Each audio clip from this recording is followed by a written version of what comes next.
सच का जहां।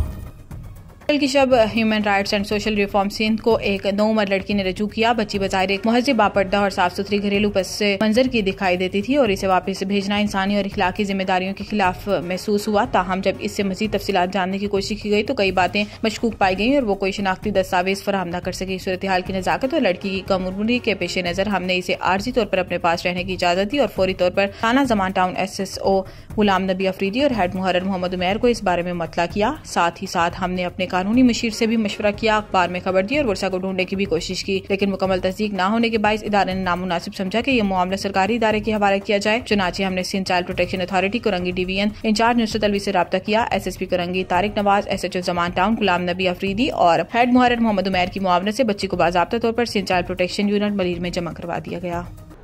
Human rights social welfare Sindh जनाब मोहम्मद मोइज़ खान जो कि जनरल सेक्रेटरी हैं यहाँ के, एक लड़की जो कि लाहौर से आई हुई थी जिसका नाम अफशा दख्तर आसिफ है, 2 दिन इसके वर्षा को तलाश किया गया। ना ही इस बच्ची को कुछ इल्म था, ना ही किसी ने हमसे रब्ता करा। तो ये जनाब मोइज़ साहब हमारे पास थाने लेकर आए थे। जनाब SSP साहब कुरंगी व दीगर अफसरान की जानिब से इस बच्ची को SHO साहब ने हुक्म दिया कि शेल्टर होम मलीर रवाना किया जाए, जिसमें हमारी मैडम जो है नुसरत अलवी, उन्होंने भी काफ़ी किरदार अदा करा, जो कि WCPC women child protection cell की इंचार्ज है SSP ऑफिस कुरंगी में।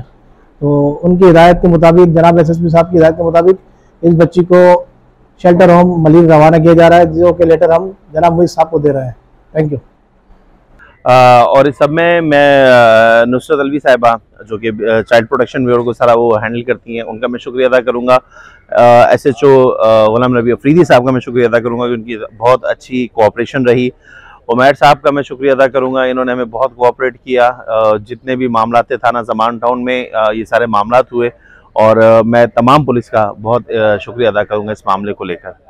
जज़ाकल्लाह।